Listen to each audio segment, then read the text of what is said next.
안녕하십니까? 진리의 말씀과 함께 여러분의 영혼의 깊은 울림을 전하는 시간입니다. 오늘 우리는 잠시 일상의 분주함을 내려놓고 기도의 가장 고귀한 형태 중 하나인 중보기도, 즉 다른 사람을 위해 드리는 기도에 대해 함께 묵상하고자 합니다. 이 말씀을 듣기 전 잠시 시간을 내어 구독과 좋아요를 눌러주시면 더 많은 분들에게 하나님의 은혜로운 메시지가 전달되는 귀한 사역에 동참하시게 됩니다. 여러분의 작은 손길 하나하나에 하나님의 크신 축복이 가득하기를 기도합니다. 오늘 우리가 나눌 지혜는 19세기 영국에서 설교의 황태자라 불렸던 위대한 설교가 찰스 스펄전 목사님의 말씀에서 비롯되었습니다. 1872년 5월의 어느 주일 아침, 런던의 대형 교회에서 선포되었던 이 메시지는 시대를 넘어 오늘을 살아가는 우리에게도 여전히 강력한 도전과 위로를 줍니다. 스펄전 목사님은 시편 141편 5절, 의인이 나를 칠지라도 은혜로 여기며 책망할지라도 머리에 기름같이 여겨서 내 머리가 이를 거절하지 아니할지라, 그들의 재난 중에도 내가 항상 기도하리로다 라는 다윗의 고백을 통해 중보기도의 깊은 의미를 탐색합니다. 이 구절은 언뜻 이해하기 어려울 수 있습니다. 그러나 그 중심에는 놀라운 영적 성숙함이 자리 잡고 있습니다. 다윗 왕은 비록 의로운 형제가 자신을 아프게 책망할지라도 그것을 상처가 아닌 사랑의 표현으로 받아들이겠다고 말합니다. 그리고 그에 대한 원망 대신 오히려 그 형제가 어려움에 처했을 때 내가 그를 위해 기도하겠다고 다짐하는 것입니다. 이는 개인의 감정을 뛰어넘는 하나님의 사랑에 뿌리내린 관계의 본질을 보여줍니다.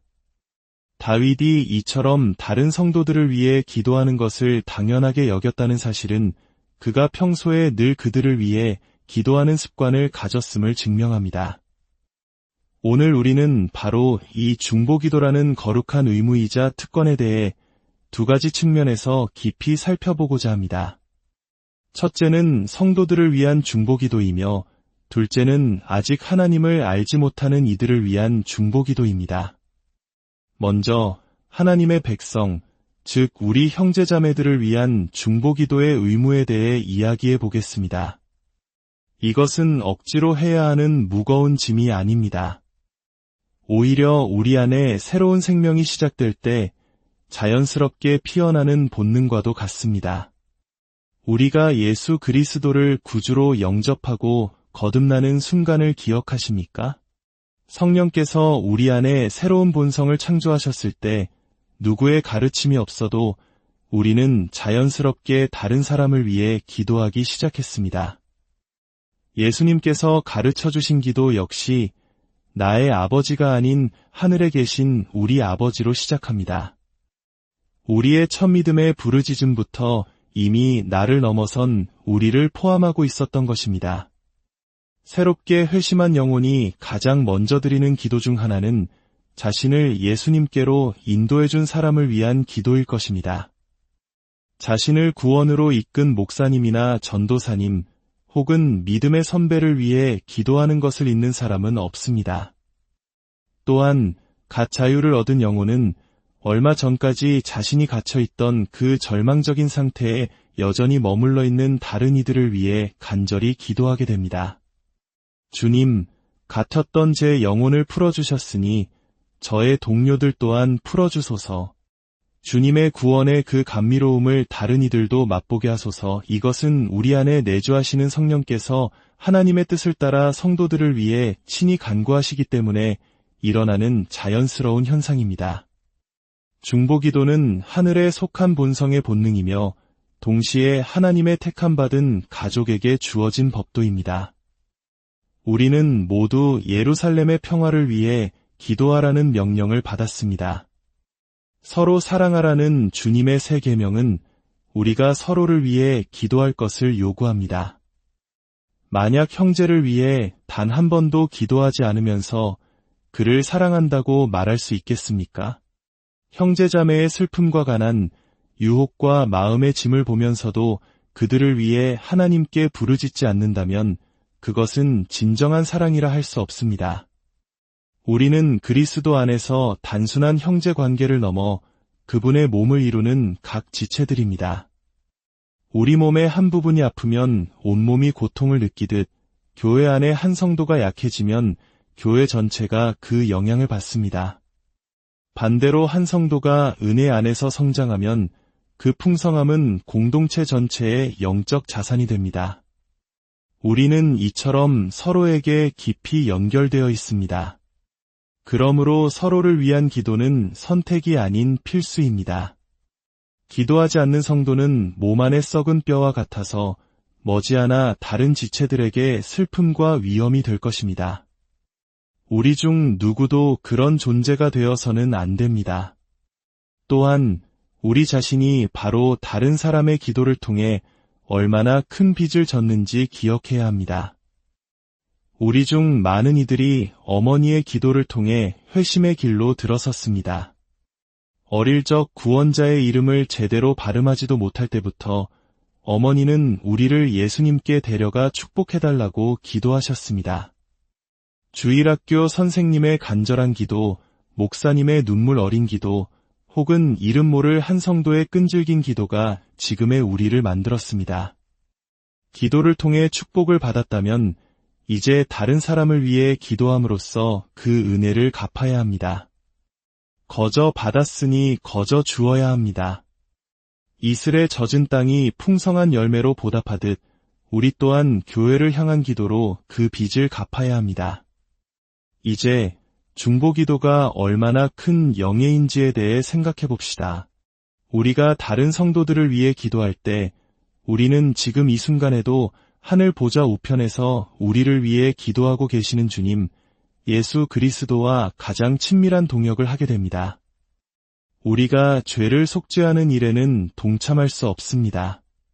그것은 주님께서 홀로 다 이루었다고 선포하신 완벽한 사역이기 때문입니다. 그러나 중보기도의 사역에 있어서는 우리는 주님과 하나가 됩니다. 이 순간에도 주님은 보좌 앞에서 간구하고 계십니다. 우리가 형제들을 위해 기도할 때 우리의 기도는 그분의 기도와 아름다운 화음을 이룹니다. 이것은 우리가 하나님의 아들과 함께 거룩한 제사장 직분을 수행하는 놀라운 특권입니다. 얼마 전까지만 해도 자비의 문 앞에서 나 자신을 위해 구걸하던 우리가 이제는 왕의 귀에 다른 사람을 위한 말을 속삭일 수 있도록 허락받았다는 것이 얼마나 큰 영광입니까? 우리는 왕의 기억을 돕는 자로, 언약의 좋은 것들을 구하는 자로 세워졌습니다. 하나님께서는 우리 앞에 그분의 보물 창고를 열어두시고 무엇이든 구하라고 초대하십니다. 믿음으로 구하기만 한다면 우리는 오빌의 금보다 더 귀한 보물을 형제들에게 나누어 줄 수 있습니다. 세상에서도 권력자의 마음을 얻은 사람은 그 기회를 이용해 주변 사람들을 도우려 했습니다. 하물며 만왕의 왕이신 하나님의 마음을 얻고 그분의 약속을 받은 우리가 어찌 이 특별한 특권을 사용하지 않을 수 있겠습니까? 사도 바울조차 형제들아, 우리를 위하여 기도하라고 부탁했습니다. 하물며 날마다 거룩한 사역을 감당해야 하는 우리 목회자들에게, 또 여러 어려움 속에 있는 우리 지체들에게 여러분의 기도가 얼마나 절실하겠습니까? 다음으로 중보기도가 가져오는 탁월한 유익에 대해 말씀드리겠습니다. 중보기도는 먼저 기도하는 사람 자신에게 큰 유익을 줍니다. 다른 사람을 위해 제대로 기도하려면 먼저 그 사람에 대해 알아야 합니다. 따라서 우리는 형제자매들의 안부를 묻고 그들의 어려움에 귀를 기울이게 됩니다. 이는 우리 안에 공감하는 마음과 따뜻한 사랑을 자라게 합니다. 누군가를 미워하면서 동시에 그를 위해 진심으로 기도하기란 불가능합니다. 만약 마음에 들지 않는 형제가 있다면 그를 위해 2배로 기도하십시오. 그를 위해서뿐만 아니라 편견과 죄된 감정에서 벗어나고 싶은 나 자신을 위해서 말입니다. 어느 날 한 성도가 목사님을 찾아와 설교의 은혜를 받지 못하겠다고 불평했습니다. 지혜로운 목사님은 형제님, 그 문제에 대해 이야기하기 전에 먼저 함께 기도합시다. 라고 말했습니다. 함께 기도한 후 그 성도는 불평 대신 자신의 잘못을 고백했습니다. 바로 목사님을 위해 기도하는데 너무 게을렀다는 사실을 깨달았던 것입니다. 형제 사랑이 식어가는 이유는 중보기도가 줄어들었기 때문일 가능성이 높습니다. 또한 서로를 위해 기도할 때 우리는 서로를 더 너그럽게 판단하게 됩니다. 다른 사람의 실수를 보았을 때 비난하기보다 그를 위해 기도하게 되고 그를 회복시켜 주시길 간구하며 동시에 나 자신 또한 시험에 들지 않도록 깨어있게 됩니다. 더 나아가 중보기도는 우리를 영적으로 깨어있게 만듭니다. 실족한 형제를 위해 기도할 때 주님, 저도 이 악에서 지켜주소서라고 기도하게 됩니다. 다른 형제들의 실패는 우리에게 경고등이 되어 우리 자신을 겸손하게 돌아보게 하고 죄에 대해 경계하게 만듭니다. 불평과 비난에 사용되는 숨의 절반이라도 중보기도로 바뀐다면 교회는 훨씬 더 거룩해질 것입니다. 이제 다윗의 고백처럼 우리의 기도가 어디까지 확장되어야 하는지 생각해 봅시다. 다윗은 자신을 불쾌하게 한 의인이라도 그의 재난 중에 기도하겠다고 했습니다. 우리 역시 우리를 거칠게 대하거나 상처 주는 말을 하는 형제들을 위해서도 사랑으로 기도해야 합니다. 만약 어떤 형제가 당신의 마음을 아프게 했다면 이전보다 10배 더 그를 사랑하고 더 꾸준히 더 뜨겁게 기도함으로써 복수하십시오. 상처에 대한 최고의 치유는 하나님께 나아가 그 사람을 위해 영혼을 쏟아 놓는 것입니다. 주님께서 그에게 큰 복을 주시고 더 나은 그리스도인이 되게 해달라고 간구하십시오. 그러면 놀라운 일이 일어날 것입니다. 특히 형제가 재난에 처했을 때, 가난해졌을 때, 낙심했을 때, 혹은 억울한 비방을 받을 때 우리는 2배로 그를 위해 기도해야 합니다. 세상 사람들은 친구가 어려움에 빠지면 곁을 떠나지만 그리스도인은 그래서는 안 됩니다. 우리는 넘어진 형제 곁에서 방패가 되어주고 그가 다시 일어설 때까지 함께 싸워주는 전우가 되어야 합니다. 언젠가 우리도 넘어질 수 있고 그때 우리를 덮어줄 형제의 방패가 필요할 것이기 때문입니다. 이제 마지막으로 아직 구원받지 못한 죄인들을 위한 중보기도에 대해 간절히 말씀드리고자 합니다. 우리 교회에 가장 큰 영광과 면류관이 있다면 그것은 바로 영혼 구원에 헌신하는 것입니다. 잃어버린 영혼들을 불 속에서 끌어내고 어둠에서 놀라운 빛으로 인도하는 것보다 더 위대한 사역은 없습니다. 이 사명을 감당하기 위해 가장 먼저 해야 할 일은 기도입니다. 사람을 변화시키는 것은 우리의 힘으로 불가능합니다. 죽은 자에게 생명을 불어넣는 것과 같이 영혼을 거듭나게 하는 것은 오직 하나님의 일입니다. 그러므로 우리의 첫 번째 행동은 무릎을 꿇고 기도하는 것이어야 합니다. 오 하나님, 저와 함께 일하여 주옵소서. 성령의 능력을 제게 입혀주소서. 중보기도는 우리를 영혼 구원의 도구로 준비시킵니다. 한 개인을 위해 구체적으로 기도할 때 그 영혼을 향한 사랑이 뜨거워지고 그에게 어떤 말이 필요한지 지혜를 얻게 됩니다. 또한 기도는 우리에게 희망을 줍니다. 어떤 사람을 보며 저 사람은 절대 변하지 않을 거야라고 단정 짓는 것은 살아있는 영혼을 땅에 묻는 것과 같습니다. 어떤 영혼도 포기할 권리가 우리에게는 없습니다. 그가 이 땅에 살아있는 한 하나님의 은혜는 가능합니다. 기도하기 시작하면 그 영혼에 대한 희망이 생겨날 것입니다. 그리고 희망의 찬 사랑의 언어로 다가갈 때 굳게 닫힌 마음의 문이 열릴 수 있습니다. 20년간 기도해도 구원받지 못했다면 무덤문 앞까지, 아니 지옥문 앞까지 기도로 그를 따라가십시오. 그들이 당신의 말을 듣지 않을 수는 있어도 당신이 기도하는 것을 막을 수는 없습니다. 과거 기독교를 핍박하던 사울이 위대한 사도 바울이 된 것처럼 가장 완고해 보이는 영혼이 구원받았을 때 교회의 가장 큰 기둥이 될 수 있습니다. 그러므로 때를 얻든지 못 얻든지 그들이 그리스도께 돌아올 때까지 기도를 멈추지 마십시오. 사랑하는 성도 여러분, 오늘 이 말씀을 통해 우리 모두가 주변의 영혼들을 위해 더 간절히 기도하기로 결단하기를 소망합니다.